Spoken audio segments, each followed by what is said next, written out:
Alright folks, so as part of my DCEU watch along, I'm now reviewing Aquaman. Let's get into it.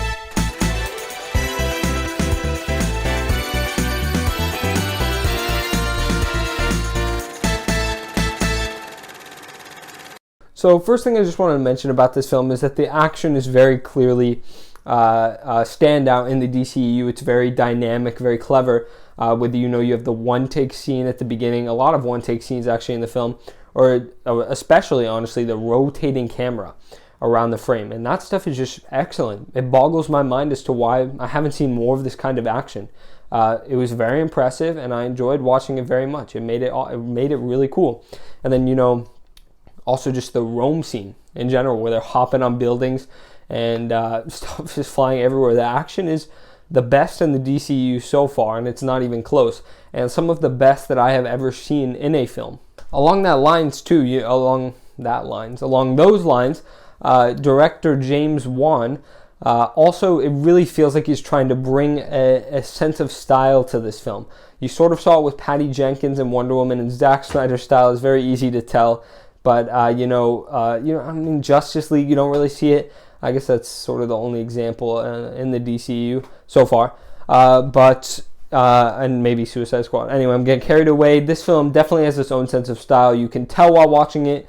Is that always a good thing? No, I'll get into why later. But there are many nice shots, nice camera movements, and again, like the action, they really work. I don't find Aquaman to be a particularly interesting character, even in this film, unfortunately. But I do again, it's not a unique trait to him, but he is sort of ruthless, right? Like, he's not a nice guy by any means, both to, people. Like, he leaves that guy's dad to die just because he killed innocent people, which, some people would do, of course. But he doesn't take the moral high ground like Superman. And, he holds a lot of resentment towards the Atlantean, I believe, people. And that is a nice trait, but again, it's not unique to him. It's executed better in other characters like Batman. So mixed on Aquaman. The whole plot behind the film, not the whole plot, obviously, because this film has a lot of them, but the Atlantean, kingdom politics is so dumb. So dumb.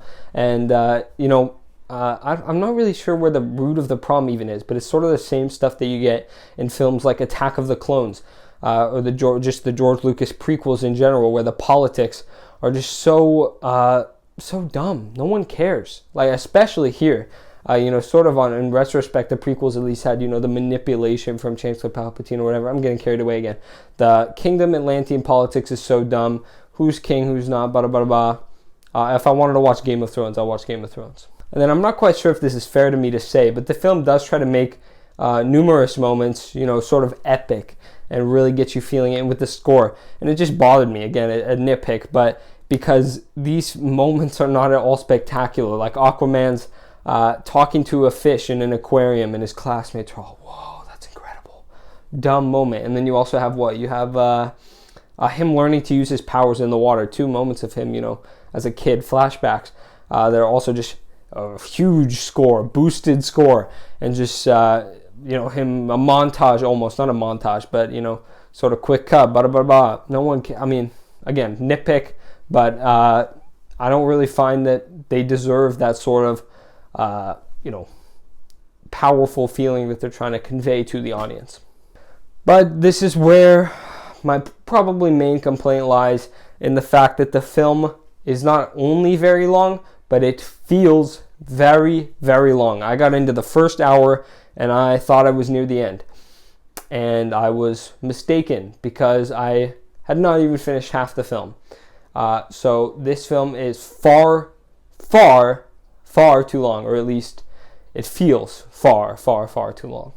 I will say that Aquaman and Mera have some funny chemistry. Again, neither character is unique per se, or very interesting by themselves, but off of each other they do work nicely.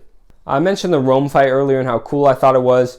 I do feel another problem with this film, and contributes to its runtime, is sort of how much they throw in here. And I think a part of that is, again, 2 villains, having 2 different villains in here with different motives. They do sort of work together, but they are still very different, and I think not enough time is focused on making either excellent in their own right. They should have just picked one, went with it, and yeah, I don't think that really works. That's another part of problem I have with the film.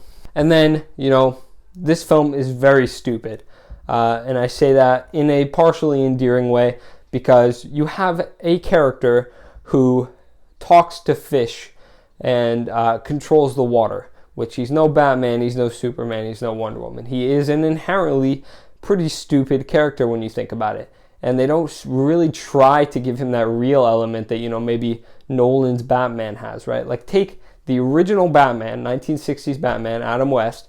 Take the original Aquaman from comics. I don't know if they ever did movies or series with him.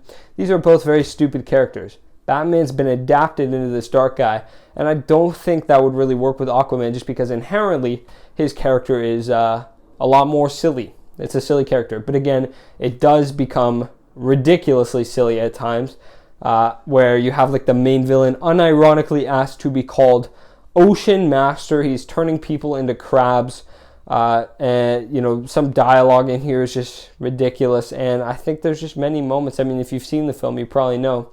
I can't remember. I'm having some trouble thinking of them off the top of my head. You know what? If you've seen this film, let me know some of your favorite silly moments in this film, because there's a plethora. So if you have a favorite silly moment, let me know. I might, if I think of some more later, I'll share some more. Yeah, silly film works, also doesn't work. So I'm going to close up my thoughts here. I'll say that I do dislike it because of its runtime, often very corny, nothing super original, but I can't say that I hate it, because I had a fun time as much as I, felt the runtime. Oh, that rhymes. Ooh, I should be a rapper. Had a fun time despite the runtime. And the corniness is just, there's something endearing about it, you know. So I think as of now, I have a bad track record with this DCEU series. If you've been following along, playlist is up there, by the way. I've pretty much changed every film score after watching it, and even with BVS, I did it after editing it, and I just put a little note in the description. So, but I'm gonna give this film a C for now. Fun time, way too long. I don't want to say way too corny, but yeah, too much cheese at times. So just, you know, maybe get a grater, cut some of that cheese off, cut some of the runtime off with it, and I think you have a good film here. Alright folks, so that's my review of Aquaman. Let me know what you thought of it down in the comments below. Remember, share your cheesy moment, favorite cheesy moment. Subscribe, hit the bell if you want to be notified whenever I upload. Shazam is coming next, so be excited for that. And folks, I've been EDPC Reviews. You have been amazing, and I will see you in the next video. Bye-bye.